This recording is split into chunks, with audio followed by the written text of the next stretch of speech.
why not make it a staycation down here at the Wall? Call the hotel 604-331-1000. Matt Sekeres alongside Blake Price, Grady Sass, hitting switches, conducting things with intern Lachlan Irvin. We'll miss you after today, buddy. And this show, this big show, a presentation of Applewood Auto Group. Applewood Kia in Langley's got the Kia Niro EV and EV6 with a complimentary EV charger or complimentary set of winter tires. Your choice. It's from Kia Canada. Go check it out at Applewood Kia in Langley. It is all good at Applewood. Poll question today: should the Canucks trade a second-round pick and a prospect for Chris Tanev? Yes or no? You can vote at Sekeres Price on Twitter and YouTube. And we are asking this because the Athletic, TSN, Pierre Lebrun reporting that is the price tag for Chris Tanev. We have heard that there are as many as 10 teams interested here in the former Vancouver Canucks defenseman, of course, a right-handed defenseman, and another unrestricted free agent to be this summer. And look, coming off the Elias Lindholm trade,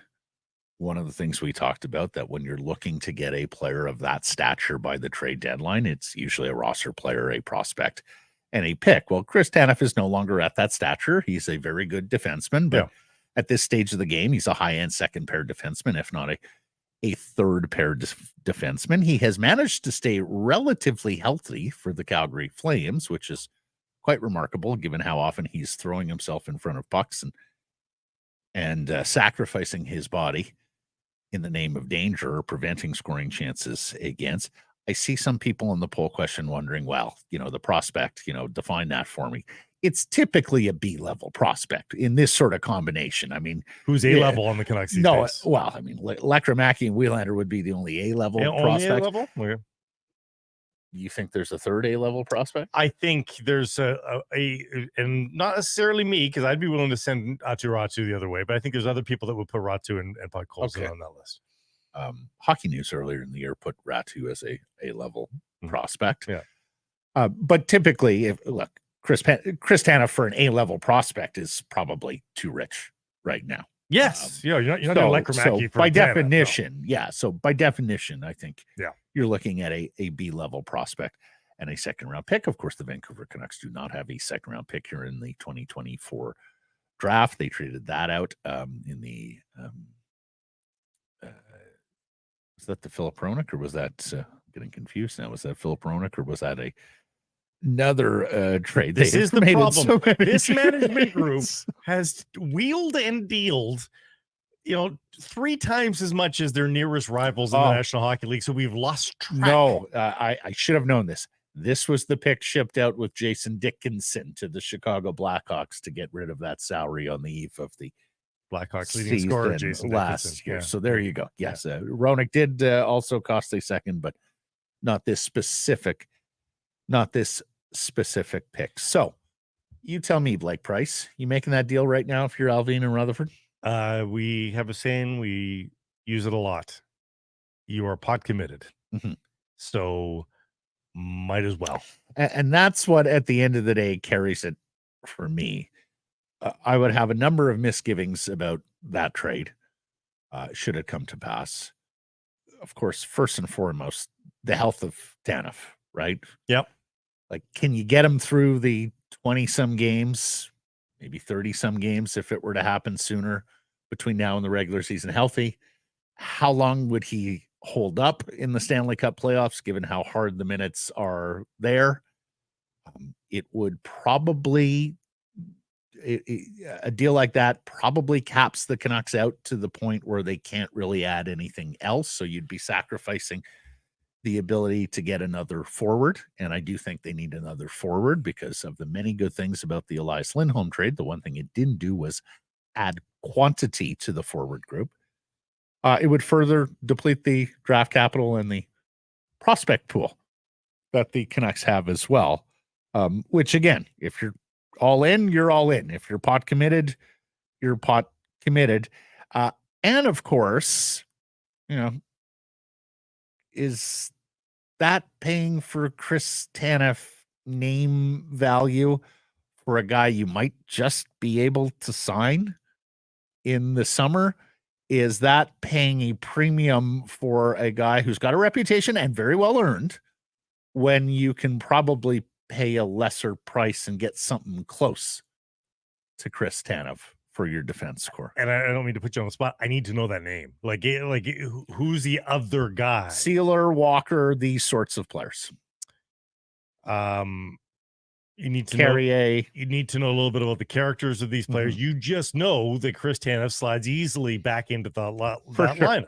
And the familiarity here and the fact that your dressing room wants him, your captain has specifically asked for him, and you know he can fit anywhere between the right side with Quinn Hughes all the way down to the third pair. And of course, as we always said about Tanev when he was here, amongst the lowest maintenance players you will ever have to deal with. Yeah. All he does is show up for work with his hard hat and his lunch pail, eat pucks all day long, and never complain. Well, what's interesting to me about this recent flare-up in the story that Quinn Hughes has asked for Tanev by name, that's not news. That wasn't news. That came out in early November, I want to say, that Quinn Hughes had done that, which is unbelievable that Quinn Hughes, from the start of the season, basically has been saying, if you can, bring that guy back. And that was before, Quinn Hughes even knew truly how good this team was. They were still just off to the quote unquote hot start at that point. So Quinn Hughes is pining for Chris Tanev. It goes back weeks and months. Well, it was absolutely beloved. Yeah. And, we heard many stories over the years that when Chris Tanev was a veteran Vancouver Canuck and you started seeing a young Swede come in like Elias Pettersson, a young guy like Quinn Hughes, even going back to the Brock Besser days, that he was kind of like dad. He would bring them to the house and let's have dinner or let's watch, the NFL games on an off day Sunday or whatever the case was, or take him out for dinner around town. That he was very much a mentor figure to a bunch of these young Vancouver Canucks. Now, Tanev has a 10-team no trade list, so he can guide the proceedings with Craig Conroy and the Calgary Flames management group in terms Kessler Ryan on how to do that. Well, but he had a full no trade. So it's a little easier to do, or was it a no move with Kess? I forget. But it's a lot easier to do that way. But and we've heard these stories over the years as well from agents and players that if you really want to go to a certain spot, then you submit a trade list with all the other would-be suitors, and you can effectively force your manager's hand or at least make it more likely. The top 4 teams in each conference. Yeah. All the ones trying to beef up. Right. Yeah. You knock them like off. Put Boston, Winnipeg, the Rangers. Or you look at teams that have Edmonton, those sorts of teams on the no trade list. And of course, I certainly hope the National Hockey League has figured this out, given the Dadonov cluster. There is always a little bit of when are these lists actually due? Can they be changed? Updated, what have you. So anyways, we'll see where the Chris Tanev sweepstakes go. There's even speculation out of Calgary that this could happen very quickly here following the Elias Lindholm trade for the Flames. Needless to say, a organization in transition now after making. Do you buy Jim Rutherford is everywhere yesterday? Mm-hmm. Do you buy the claim that they want to now let things simmer for a little while? I do. First and foremost, it's going to be hard to make another big piece fit cap-wise. Yeah. They got 1.8 officially right now. So you're probably going to have your trade partner retain money, which, as we know, usually just ups the acquisition price. You're going to have to pay more if the other team is retaining up to 50% of the salary. Also, because I think it's quite sensible to add another depth forward, add another depth defenseman, and call it a day. Yeah. I mean, a guy like a Nick Sealer that you talked about, I mean, you can have that guy today. Yeah. but less impactful than a Chris Tanev. No, Yeah. needless to say, although plays a similar game. So, do I think the Canucks are looking at these sorts of players and would like to add them now? Yep. Of course, it takes two to tango, and I think you're also going to have some teams that are sellers who are going to hope to squeeze the buyers and make them wait till deadline or close to and see if they can, exact their price and leverage that fear of loss that we see each and every year at the National Hockey League trade deadline. It's All-Star Weekend in Toronto. Team Hughes is now Team Canuck after the player draft. I threw that out as a joke when they got on. Hey, they should just draft them all on the one team. That would make for a great. They did it. Well, and the discussion, the clip they show. Well, then we can trade for Millsy. I loved that. But we say all the Canucks. Well, that's all the Canucks who have played a game for the Vancouver Canucks. True Canucks. Because Elias Lindholm is now a Vancouver Canuck, and he is not on Team Hughes at the All-Star game. Are you more interested now, given that you have all the Canucks? Does that make it more competitive that you now have all the pre-existing All-Star Canucks on one team? You know what? I didn't think I would say this, but no, it doesn't. It really doesn't. I said that, like, I tweeted that out. Hey, Team Hughes should just, be Canucks versus the world.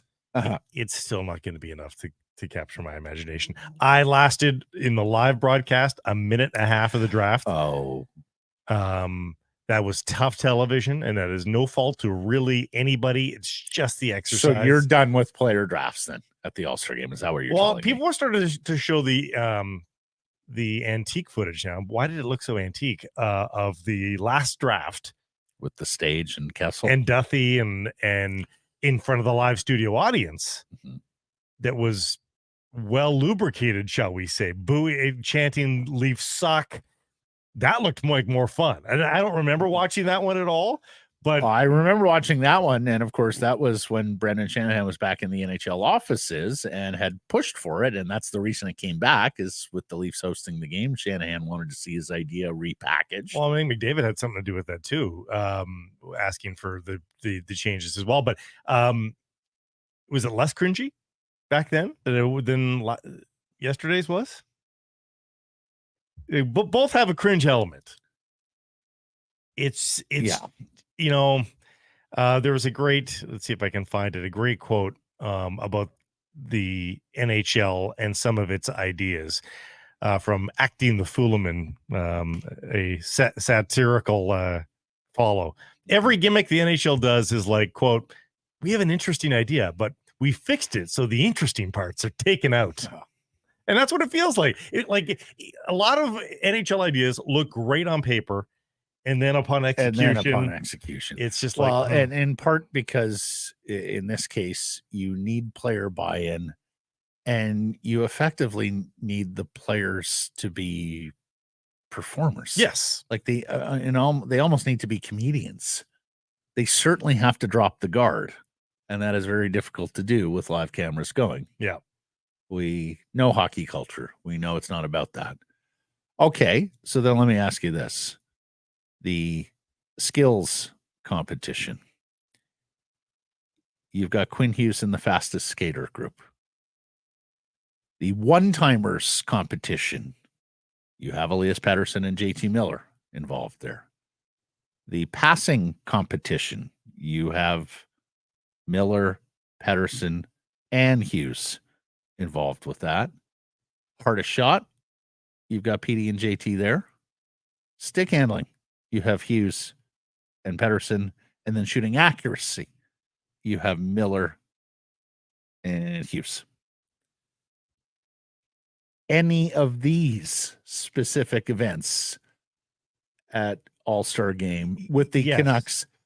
There's curiosity from me there. The problem is having to watch the show and not know when all these things are happening. Well, I have the list of it's fastest skater, one-timers, passing, hardest shot, stick handling, accuracy. I also have the list of in order of when they're competing. So does that change it for you? Petey is the first one up on one-timers. Okay. I mean, yeah, perhaps. Hughes is the first one up on stick handling. Then you have to suffer through 8 other names. The funny thing is there's a part. And of course, these are all the best of the best here. Yeah. More on that with Frank Seravalli, but you know, we're not talking about the Chicago Blackhawks all-star thrown into this. Yeah, no Frank Vetrano, I don't think. No, Vetrano is not participating for the Anaheim Ducks. Oh, Scott Hartnell. It's an old show joke. Some people will get it somewhat. Not all all-stars are created equal. No. This is the top of the top. Well, let's explain it. Blake once upon a time asked, like, is the CEO of MasterCard really that jacked about meeting Scott Hartnell? Yeah. Because people were saying, it's a corporate schmooze. Yeah. Because like how amped up are you to meet Scott Hartnell? Mm-hmm. All due respect. All right. You can say anything and then say all due respect afterwards, right? It's sort of the get out of jail free card. Mm-hmm. We have some, of course, we're live on YouTube. We have some questions, comments being asked here with regards to the, what we're about to talk about here and the acquisition of Elias Lindholm. So, and we covered this on Wednesday's pod to some degree. Want to get a little deeper into it. When you look at the profile of this player, a top 2 centerman, right-handed, a face-off winner, a shutdown matchup guy, a penalty killer, a power play guy who doesn't want to be the orchestrator with the puck on his stick, wants to be the finisher, a guy who needs a playmaking winger to be everything that he can be offensively. That 42-goal season came with Matthew Tkachuk and Johnny Gaudreau on his wings. Hasn't had that recently. And look, he's a 9-goal scorer right now. He's one more than Andrei Kuzmenko. But when you look at the profile of the player, the fact that Rutherford drafted him 5th overall back in 2013, and to me, this is the key part. Rutherford and Alvin were not exactly cautious with their intentions at this trade deadline. They let the entire hockey world know that they were going to get a top 6 forward, and then they landed the big prize centerman on January 31st, not March 8th. That is a boss move. And the other thing, and I'm sure Lindholm appreciates, while he may be busy at All-Star Game, they make this trade not in the midst of the schedule. He'll probably have some time to move his stuff here. Like, not personally. Yeah, have those around him. Right? Have somebody. Right. That's why you have best friends. Do you mind moving all my stuff from Cal? Hey, it's a short flight. Not a lot there.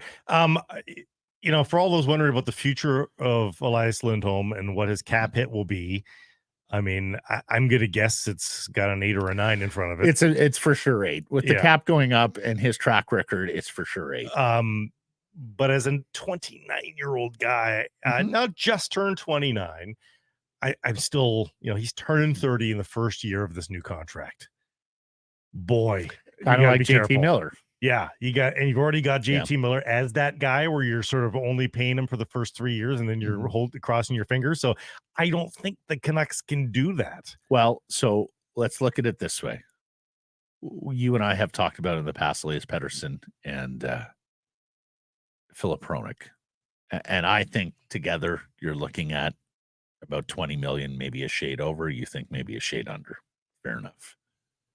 Is it fair to say that if you are endeavoring to re-sign all 3, it's Pettersson, Hronek, and Lindholm in the $27 million range? Oh, for sure. I think you're at least there. I go 12 for Pettersson, 7 for Hronek, and then if we're saying 8, and 8.5, you're just over that, right? So, right now, Canucks showing about 50 million in cap space for next year. Yeah, that would eat up more than half. But because of the Andrei Kuzmenko subtraction, it's a little more tolerable, right? Yeah, subtraction of Myers potentially in full. Well, Bluger, Lafferty, Joshua. Don't think we're looking at as Zadorov re-signing now, No. but having to replace Myers and Zadorov, let's play it out that way. Ian Cole and Casey DeSmith or someone like that. Yeah. Backup goal. It's going to leave you about $24 million for all that. I think that's doable. You're gonna have to make it, you're gonna have to be as good on the fringes of the roster as you were this past year, though, to maintain the quality. Well, and like they hit a home run with all these 1-year deals, right? And that's good and bad. Good and because bad. listening to Patrick Alvin upon his extension the other day, there was very much a message there about, wow, look at all these guys like Ian Cole and Teddy Bluger bet on themselves on 1-year deals with the Vancouver Canucks. That's right. And how they're working out, which is great for the Vancouver Canucks. It's just more difficult for Alvin and Rutherford to get these guys. It's great for the now. Re-signed. It's less great for the future. Do you walk away from some of these guys who might think, oh, well, coming off my great season, I'm a little more expensive, and perhaps rightfully so. And as you say, then have to be great on the margins again and find another class of those players, or do you just pay the piper on some of those players? And that it may very well be a combination of both. Jesse in the comments on YouTube says Lindholm only has 32 points. You're trying to bring down that price, right? Reputationally, he's still got that 40 goal campaign not too far removed from. But I do hear you, Jesse. So here's the quandary now for a Canuck fan that is dreaming of Lindholm remaining as a Vancouver Canuck. What are you hoping for the rest of the way?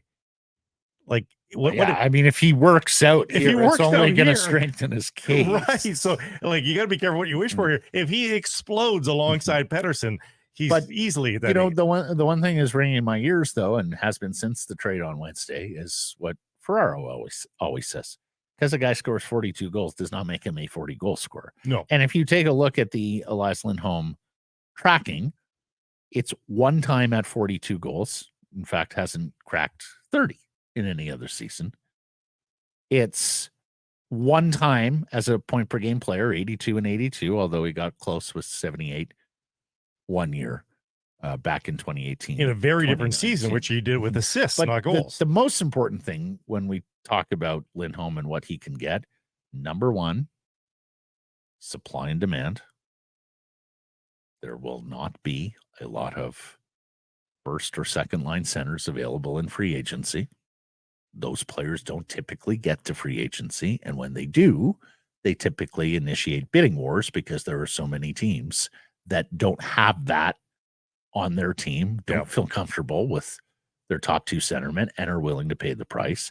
And then number two, with this cap going up as it is, and the first significant jump in a number of years, that is going to put more money in the pockets of general managers. And their long history is that they tend to spend it. Not to mention the fact these agents are pretty damn good. And they find 1,000,001 ways to negotiate why a player is worth something. And in this case, and I think you'll hear this phrase a lot this summer and heading into this summer, percentage of the cap. That, Elias Lindholm at $8 million may sound really, really rich, but look at it as a percentage of the cap compared to what $8 million would have been this year when teams were allowed to spend less. So, he is going to be difficult to resign. He's going to be expensive to resign. I don't think there's any world where you're going to get a hometown discount for a guy you've just added this year past the halfway point. I mean, could be wrong. He might absolutely fall head over heels gaga for Vancouver and love the Canucks and want to stay here long term. It's a possibility. But I think for the most part, you're looking at an expensive free agent to sign because I think, he is going to be amongst the best free agents available. Look at the list of potential UFAs now. Know that a lot of those big names will probably re-sign between now and July 1st. He's probably less likely to re-sign than others because he's in a new environment and is, as one would suspect, going to take some time to evaluate his new digs. We did talk about it Wednesday, though, Blake. It is sort of sly, low-key insurance in case Elias Pettersson wants to go somewhere else, that you have another top two center in the fold that you could re-sign for significantly less dollars. But Pettersson's not walking. Like, you're getting return Well, from of course you Pettersson are. too. You're making a trade there. If it comes to pass, and that Rutherford and Naveen are in a position where they have to consider this. And I know Elias hasn't indicated in the least that he wants out or doesn't want to re-sign here. The problem is he hasn't exactly strongly indicated in any way that he wants to stay. So he's meeting with his representatives here at the All-Star break. Nobody seems to think that this meeting is going to generate a new environment where suddenly Pettersson wants to negotiate. But down the stretch. Reading between the lines of what Rutherford and Alvin have said of late, it sounds like they are pressuring not the player, but the agents and saying, come on, what's going on here? They've said, do you have any anticipation of signing him before the season ends this year? And they said, we'll see. We're, obviously we're anxious to bring him back, but they're not saying emphatically, no, it's not going to happen. So they're holding out hope. There's a dynamic here that's at play that we don't typically see a lot of, particularly in hockey. The agents work for the player, but a large majority of the time, the agent will chart the strategic course on the contract, and the player will say, yep, sounds good to me. Mm-hmm. What seems to have revealed itself this year, given what Brisson has said, given the fact that there was a meeting earlier in the season between Brisson and Alvin, is that the agents are a little bit perplexed by all this. The agents would like to negotiate it. Yeah. And in part because they very much work on a bird in hand, better than two in the bush. Liz, we're willing to give you $12 million plus right here today. You're healthy. All you have to do is check. You're healthy. It's blank. So anyways, it's an odd one. Of course, Elias is a different cat. He marches to his own drumbeat. And his most recent comment on this is wait till the end of the season. I didn't see his full scrum from All-Star game. I know the Canucks did not post his. They posted other player scrums from All-Star games. So, I'm sure he was asked about it. There is some talk around him in Toronto. But I suppose the good news is that given the Canucks have made a huge trade, and incidentally, beating out the Boston Bruins on this one. Bruins wanted Lindholm as well, but they wanted an extension done in conjunction. Didn't happen. Given that the Canucks have made a big trade, given there's now been a second big trade with this Winnipeg-Sean Monahan deal, we'll get to that in a second. Given that NHL players are going back to the Olympics and doing a Four Nations tournament next year, not to mention the World Junior scandal of 2018, it's not exactly menu item A for the national media, Pettersson's contract. No, and there was a lot of speculation that in a quieter week, it would have been, and that, the national media would have been, or the international media for that matter, would have been all up in his grill about why he doesn't have a contract, because they were poised to do the very same thing for Willie Nylander, of course. Well, you're right. It's item 8 now on the to-do list, if that. So, I'm sure Elias Pettersson is very happy with that. He was on the same dais as Lindholm, so Lindholm got a lot of questions and stole a lot of the attention there as well, which I'm sure Pettersson was just fine with as well. And ultimately they I think for a Canuck fan though, the plus side is I think there's some team bonding happening out there on the road. Having the full Canuck team as an all-star team, I think is all really good for the long-term outlook of Pettersson as a Vancouver Canuck. I think we're seeing a bit of a rehabilitation of the relationship between Pettersson and Miller a little bit this season. They were exchanging some nice moments yesterday as well at the event. So, I think it, from what we have to go on, it still looks promising. There's still enough gaps there that you'd like to have filled that gives you still a little bit of concern. But ultimately, I mean, if the Canucks make it to the final, if they won 2 playoff rounds, how many players, with very few players over the age of 30, consequential, how many players are walking away from that? You've got to really not like the situation with the team for you to thumb your nose at a youngish core. They're not a young core anymore, but they're youngish core, and see success and say, no, I'm ready for and that's why I wonder, the prevailing theories that if he doesn't want to stay here, it's either damage done. He's gone through so much shit here with this organization that was totally avoidable. Or number two, that he just doesn't relish the fishbowl of a Canadian market and wants to go somewhere quieter where he's more anonymous, where his every word, his every move is not scrutinized like it is in a place like Vancouver that is so thirsty, of course, for a Stanley Cup. We should also mention, since you talked about winning 2 rounds, the 4th round pick becomes a 3rd round pick to Calgary. If that should happens. The Canucks win. And they get the choice of which is better. Yeah. And if it doesn't, and it is a 4th round pick, then the Calgary Flames get the choice between the New Jersey Devils selection, which was acquired for Curtis Lazar, or the Canucks selection at this 2024 NHL entry draft. I'm going to give you I was so ready for Canucks to be snubbed at the All-Star game. Remember, we were having the conversation. Oh, so many Canucks are deserving, but how many are actually going to go? Yeah, surprised. There was part of me, because you bring up the fact that there seems to be some team bonding there, and that's fantastic. I was wondering at one point, boy, if they're all snubbed, might that put the bit between their teeth, right? Oh, yeah. Okay. You don't think we're all-stars? We'll show you. Particularly down the stretch. Well, the same thing. I had the same thought with regards to the skills competition. I almost thought it might be better if they got snubbed from the All-Star game. Instead of inflating the egos, it might serve as some motivation. But I almost wonder the same thing about the skills competition is might they actually try in the skills competition, because maybe they still feel a little unseen by national and international media, like their first place in the NHL. Do they feel like they're being treated like first place players from the first place team? Boy, save it for for April. Save the grievances for April, not the skills competition. Did want to get to this Andrei Kuzmenko, who was an absolute joy. He was the bright light of what was a very dark season for the Vancouver Canucks last year.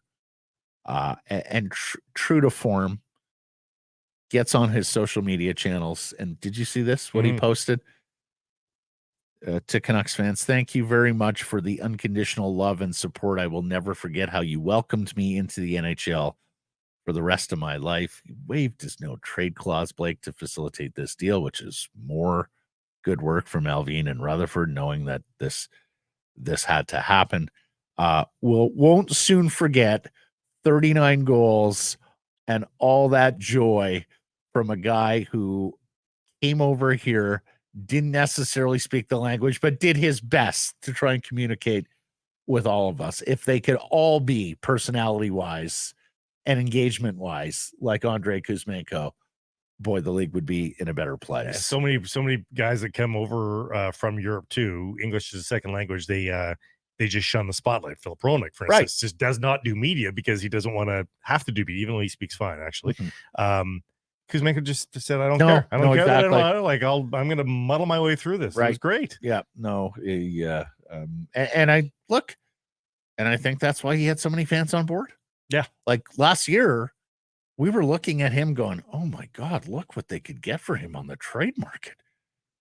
This is a high scoring guy making damn near the league minimum. Yeah. I mean, you could get a haul for this guy. And yet every time we asked the market, Canucks fans were like, no, we want this guy to be a part of our future. So much so, Blake, I think frankly had a snapshot of Kuzmenko with Tocchet and still chose to re-sign him. I still, if I'm Canucks management, I don't have the regret about not trading him last year. To me, a 39 goal scorer, it was worth it to see if Rick Tocchet could change it. Hey, not all gambles are won. That was a gamble that I think it was worth, given his age. That was a gamble worth taking if I'm the Vancouver Canucks. So I don't begrudge them for that one. It didn't work out. Hats off to Frank Seravalli. He's going to join us here. But when he wrote a couple weeks ago that Sean Monahan was going to fetch a first-round pick, a lot of people scoffed. A lot of people thought, really? For that player?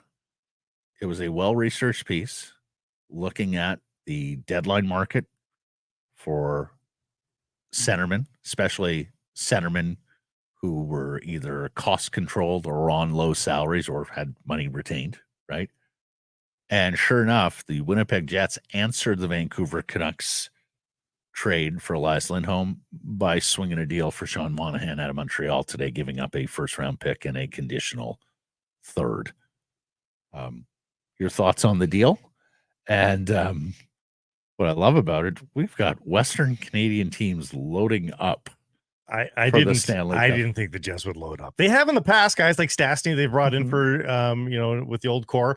So maybe I shouldn't have been skeptical, but well, he's turned into a trader now, Cheveldale. He has. He went forever without actually trading a roster player, and now he's one of the more active general managers in the league. What was it, like 6 years without a warm body being traded for or something like that? Sure it was that long. Something ridiculous. But you know what? To me, I thought it was a fair deal. When Frank came out with that story, I thought, given the production of Monahan, given he's a bigger body, and yeah, there's some injury concerns and stuff, I suppose, but if it's a 25th overall pick, I don't think you're wincing at that. It's that to me, that's just the price of doing business for a guy that can play down the middle and on the wing. That being said, when you view that trade through the prism of the Lindholm trade and the potential for more production, I think, from a guy who's more recently been elite in Lindholm and a guy that is more recently again proven to be a two-way player.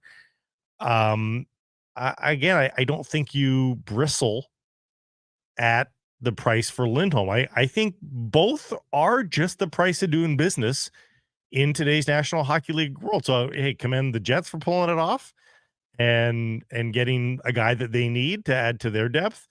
And I think it's it's a feather in the cap of the Canuck management group of, see, you're paying that for that. Our price is reasonable. And this is why you move early as well. Yep. Because they got your choice of guys. They got their guys. Like, so there are now teams who were in on Lindholm and were in on Monahan. They're holding a bag. Who are going, yeah, okay, where are we getting our centerman? I guess it's Are we going Kevin Hayes? Yeah. Adam Henrique? And how good are you feeling about paying, like, if you don't get salary retention, which I think Anaheim has to with Henrique, but like Henrique's cap hit is enormous for what you get out of him. Yeah. If the Canucks get 50% retention, would I take it out of Henrique? Maybe. But you're a lot less excited about it than you are picking up a guy like Lindholm or even a guy like Monahan, given the season that he's having. So you're scrambling for a guy who is maybe your B choice, maybe your C choice. Yeah. And you may actually have to pay proportionally more in trade cost to get him than the player you hoped to get. I just think about, day one, and thankfully we are a handful of days away from the Canucks being back in action here. When the Canucks were throwing Kuzmenko out there and he'd avoided a healthy scratch more recently, it was kind of a hope and a prayer that he was going to end up on the stat sheet. I don't think you're going to have that feeling with Lindholm in the lineup. No. Well, and the other thing here, Blake, is I think another compelling reason to make this deal now and to want to be the early mover is, could you have afforded 5 more weeks of Andrei Kuzmenko not on the score sheet, maybe healthy scratch? And maybe the players' asset value was somewhat diminished, but they didn't let it fall off the table. Yeah.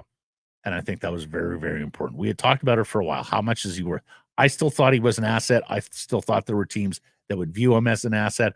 I'm not sure the ins and outs of Ryan Huska's system in Calgary, but if he went there and scored goals, I would not be surprised. No, I wouldn't be surprised. And frankly, I'm sure there were teams out there who looked at it and went, this guy can help our club score goals, or at the very least on the power play, and we need to be better on the power play. There's a lot of I think you got right to the edge in terms of getting teams that were looking at Kuzmenko as a predatory addition, and instead we're able to move him as an asset as part of a package. A lot of teams are meat and potatoes and lacking skill. I thought Chicago should have been in on it.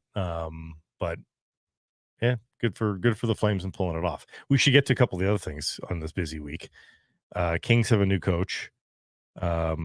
Is there any push from the Kings up from the bottom? I think the Canucks are pretty home and clear from the Kings, but is there a push from the bottom for the Kings? Well, at 56 points, 15 points back as we speak. So I'll put this out there just because Jacob Markstrom may well be available.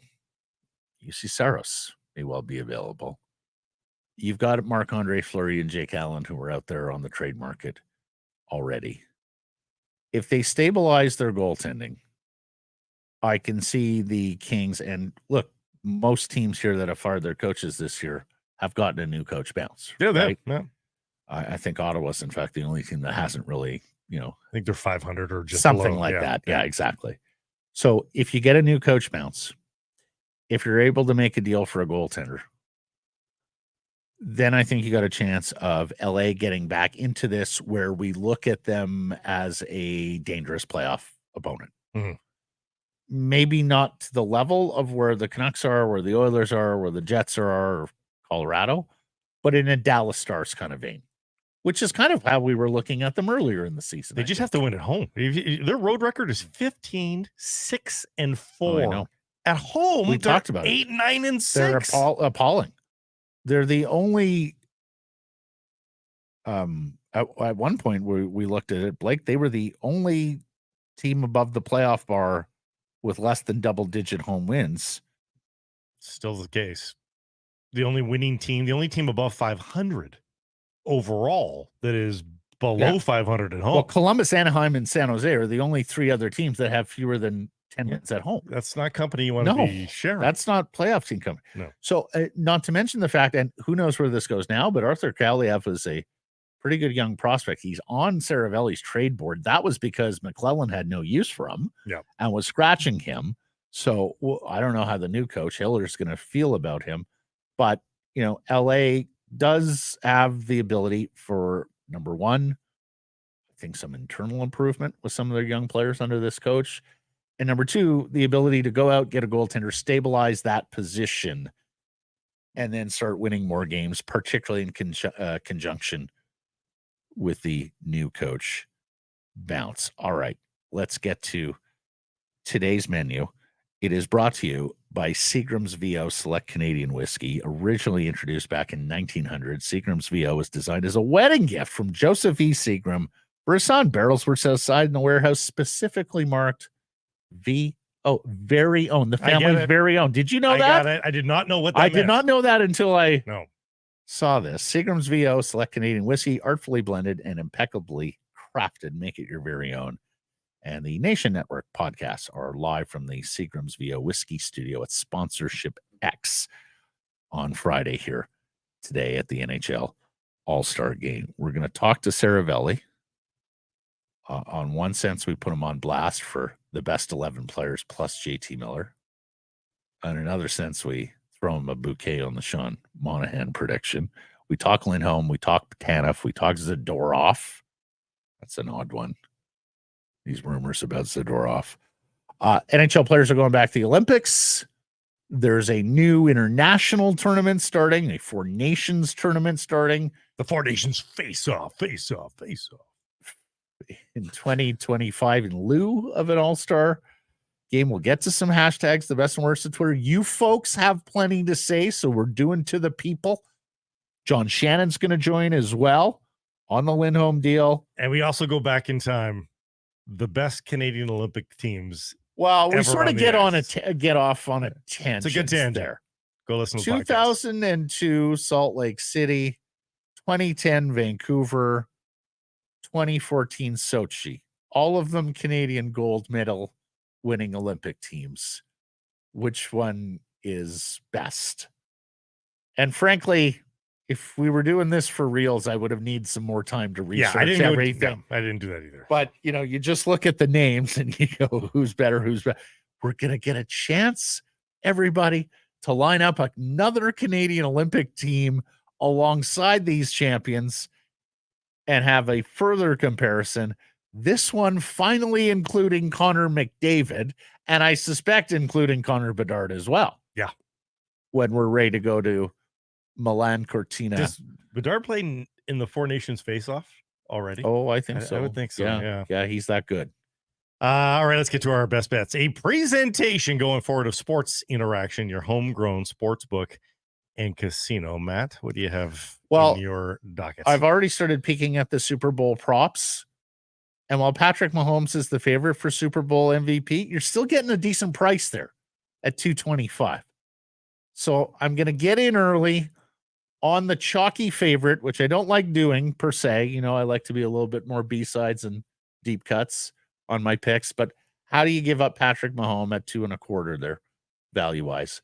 Give me Pat Mahomes to win another Super Bowl MVP. Look at you getting way out ahead of it. I'm looking at the footy on the weekend. It's Bayern versus Mönchengladbach. That is a former SportsCenter anchor pronunciation right there, Blake Price. I don't even know if it's right. Alphonso Davies scored last game out. He opened his account for the season last weekend. Does he? It was a really nice goal. Slotted home from distance. Well, he's got Real Madrid eyes to impress here, Blake. Does he feel like he's needing to push forward a little bit? If he does it again in back-to-back games, $750 on Davies to score. How about that? Sports Interaction, your homegrown sportsbook and casino featuring custom props and parlays you won't find anywhere else, speaking directly to a Vancouver sports fan, plus a best-in-class casino with thousands of games and live dealers. If you scan the code you see there, you get a 200% welcome bonus from Sekeres Price. So check it out. Sports Action, bet local, must be 19 years of age. Please play responsibly. Frank Seravalli coming up next.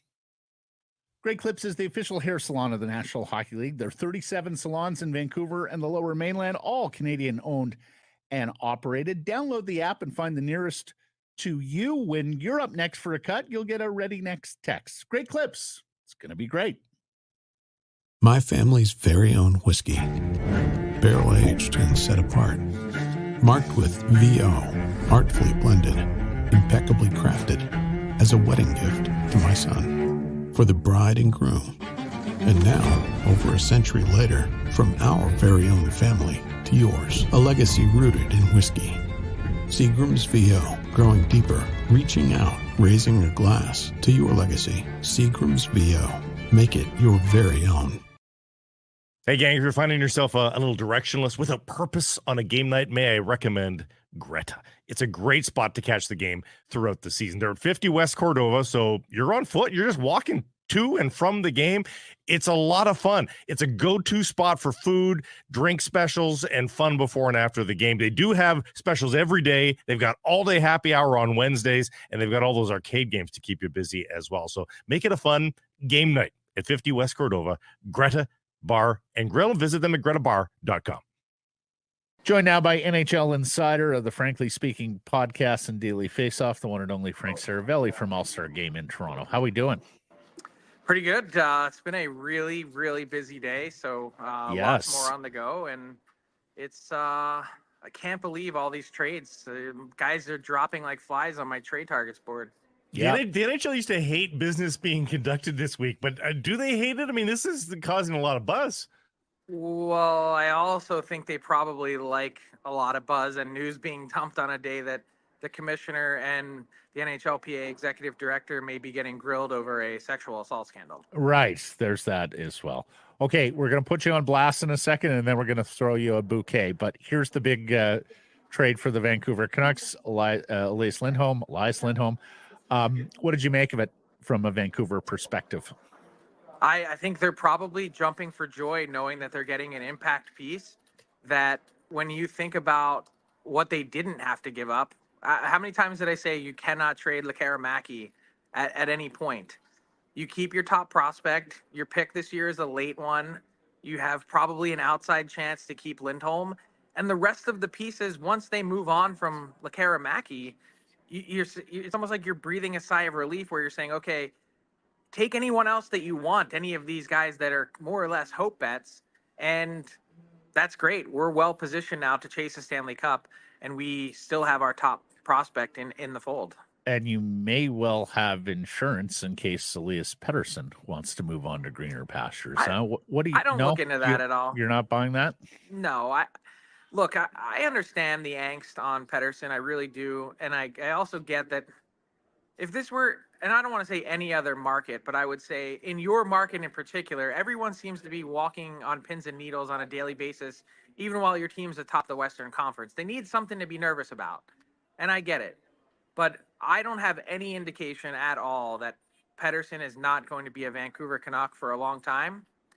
Yes, like the Canucks, like the fan base, I don't have any evidence. I don't see anything, no pen to paper or anything like that. But I can't imagine that they're thinking that way when it comes to Lindholm, because as good of a player as he is, he's just not. No one is Pettersson. Okay, with or without Pettersson, what do you think the chances are he'll resign here? What's the cost range on this player, Frank? Because in moving Kuzmenko, they open up $5.5 million from next year's cap.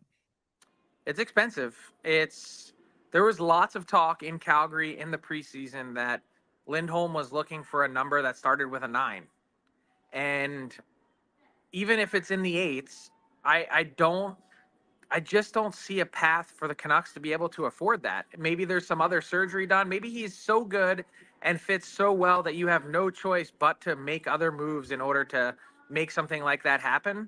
But with Pettersson's new deal that he's owed, with the next deal for Filip Hronek, which I continue to pound my fist on the table and say that that's a number that starts with an 8, I just don't see, the math isn't mathing for me.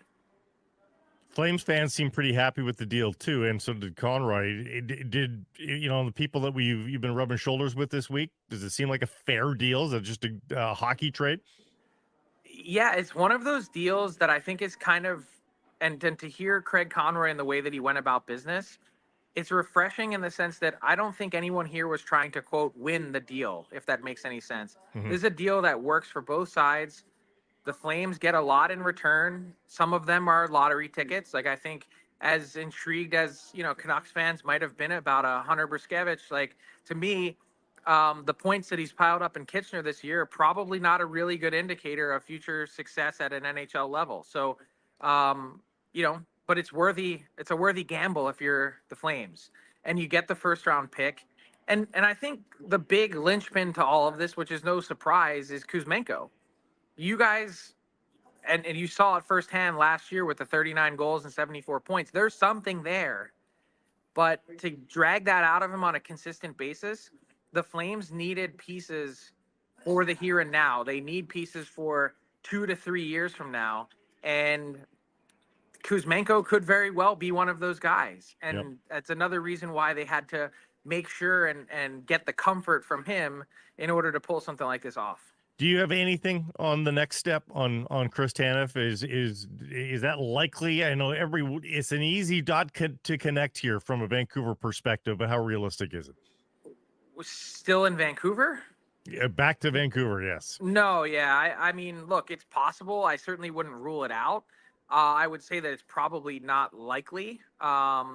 Because if it were, and look, there's probably some wisdom from the Flames' perspective to say, hey, we're probably better off getting more for this guy separately than as part of a package. But if they were going to do it, why wouldn't they have just done it in one shot? And I don't have any evidence that was the case, that he was included in the deal. That was my next question. Do you know whether or not he was talked about in a bigger deal with Lindholm? But I don't think so. Okay. All-star skills, the 11 best players in the world plus JT Miller. Frank Seravalli, defend yourself because Canuck Nation is angry with you, my friend. Why? I love Canucks Army, and I love the whole crew there. I'm one of your biggest supporters. Who else but me was out there saying this team is a firm playoff team in September? Tell me. Who else came to Vancouver? I defended you online in this, Frank. I said, honestly, this is the guy that actually was predicting the Canucks to be good this year. So this wasn't your opinion, correct? You were quoting somebody else that you had heard, right? I was quoting someone else that I had heard, but I have since adopted it as my own because it is true. It is the 11 best players in the world plus JT Miller. And look, I love Miller, and this year, watching him, he's been outstanding, but he's probably not in that category. Here's the bouquet we're going to throw you. Okay. Sean Monahan goes for a first-round pick. Take a deep bow, Frank Seravalli, because you had this called a couple of weeks ago. Yeah. Shortly after the trade was completed, I had actually gotten a call from one of the managers that helped do the trade, and he said, "Sir, do you feel vindicated?" And I said, a little bit. Yeah, I mean, I took a lot of heat on social media saying that Sean Monahan was going to get it first, and that's okay. And I'm not patting myself on the back. It's also just reading the market. Seasons change, players change, but you can really go back in history and dig through more or less what these players get on a year-to-year basis. And the way the cap works, with him not having to have salary retained and making a third essentially of what Adam Henrique is, as soon as Lindholm was off the table, I don't want to say it guaranteed the first round pick for Montreal, because that's certainly not the case, but it really put them in a strong position to say, just give us one late first round pick, no salary retention, and we'll make it happen. Were the Jets answering the Lindholm trade? Were they saying, "Oh God, the Canucks just got better, we have to as well"? I mean, it'd be so attractive or sexy to say, look at this Western Canadian arms race, right? Totally. I think what it did is, it's not so much matching the Canucks. The way I look at it is, the center market was changing rapidly. And with Lindholm off the board and the number of teams that are left looking for centers, it's either get Monahan, get Henrique, or find a way to be really creative and start prying loose from non-playoff teams some players that have term left on their deal. And if not for those things, you're going to be left holding a bag at the center position. And I think the Winnipeg Jets, with the way Monahan plays, is a perfect fit. They wanted to make sure they get their guy. Were the Jets in on Lindholm then? Do you know? I think they were one of the teams that had contacted, yes. Yeah. And you spelled it all out on the Monahan piece. Kopp, Goodrow, Stastny, they went for roughly a first-round pick. Yeah. Depth. Do you anticipate the Vancouver Canucks are now focused on depth, and where would that depth be, or everywhere? I still think they're one defenseman away. I mean, you asked about Tanev. I think, look, they did such a good job rebuilding this defense over the last calendar year. But at varying points this year, with the Soucy injury and, just being banged up from time to time, they've had to dig back into that well, which is you're using replacement level NHL players. And that's not a knock on the players that they've used. It's just that when you get to the Stanley Cup playoffs and you know that you need 8 good, solid, sturdy defensemen to make it through to the other end, you probably need to add one more piece. Doesn't need to be a household name, doesn't even need to be expensive. Someone that you would feel really comfortable playing 23 playoff games with on your third pair if the bullets start flying and your guys start dropping. Do you have any names for us? Do you know who they might be sniffing around, if not Tanev?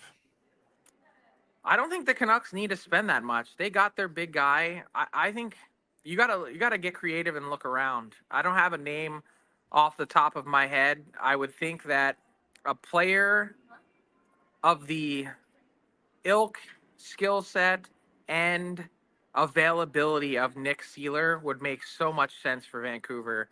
I think, the reliability, the toughness.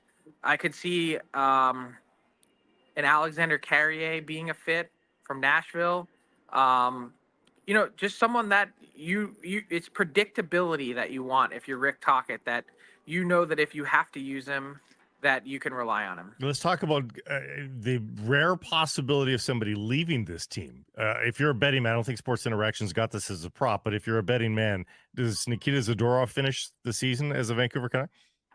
I think he does. I understand the talk that's been out there. I think he hasn't been a great fit. He also hasn't been an awful fit. I think he's been just okay. Mm-hmm. And all things considered, I think unless you're getting a real significant upgrade on Zadorov, that I think it makes sense to keep him for all the reasons that I just outlined. If not, you're kind of just filling and adding in one additional, you're opening one hole to plug another. Yeah. Can you help us understand it more? Like, is he not fitting in the room? Is he unhappy here? Is he not what Tocchet and Foote expected? It's I just don't so know. odd to be hearing about his name and trade rumors on the way out so shortly after he's been acquired. I don't know. I'm not in there. I wouldn't pretend to be. I haven't heard any rumblings about that. I've seen some of the comments on social media and elsewhere. But I can't say for sure one way or the other. Frank, lo and behold, NHL players are going back to the Olympics, despite the grave concerns about construction on the rink. And You're just going to skip right on past the Four Nation tournament? Are you kidding me? You're going straight to the Olympics. You know, one of these things is not like the other. Great news on that front. What's cinched the deal? Pressure from the NHLPA that the NHL didn't have any wiggle room around this one. There's no excuse that you can make. You put in writing that you would make your best faith effort to put your best players in the world on Olympic ice. You did that when you signed the CBA in 2020 during the pandemic. COVID is the reason why they didn't go to Beijing. And this time around, 2026, 2030, you can squint a little bit and see in the distance 2034 in Salt Lake City, back in North America. It makes sense, and I've said this before, and I want to be really consistent when I say it again.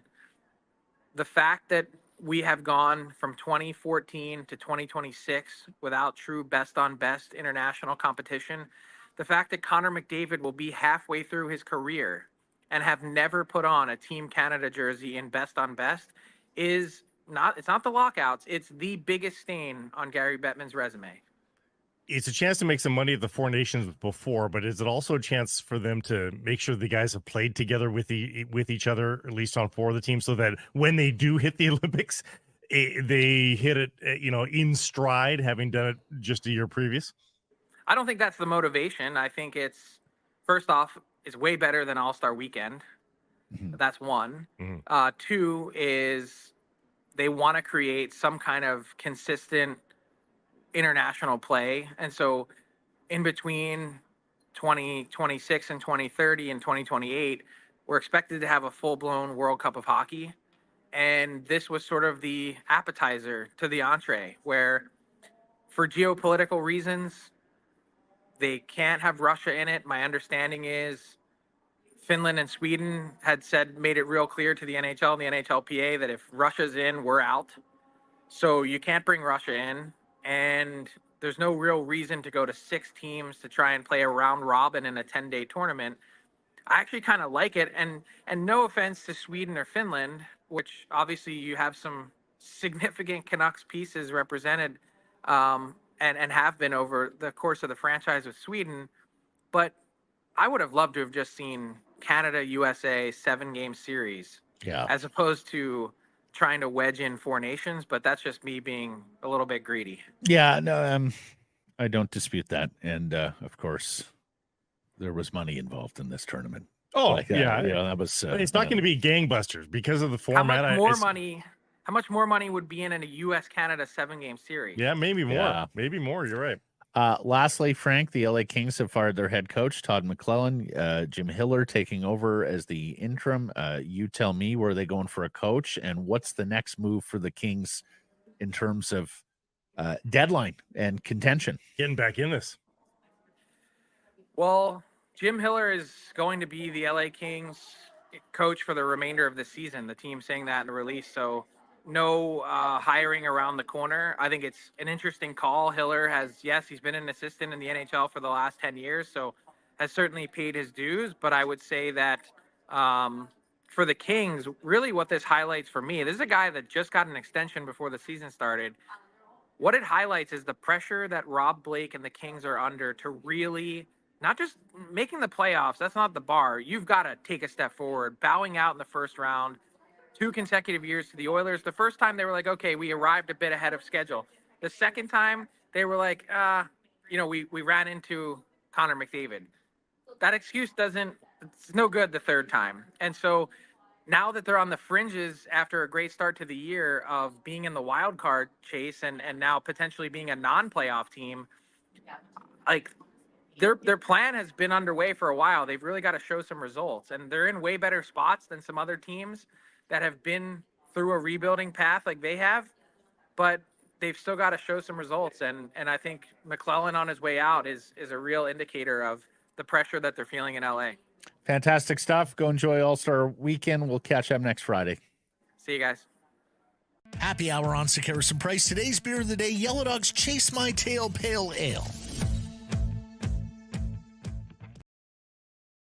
Hey, everybody. If you're enjoying what you're seeing here, then follow along with Sekeres Price on YouTube. I promise more content coming. The kids call it subscribe on YouTube. Well, how about liking it? Do that as well. Smash it right now.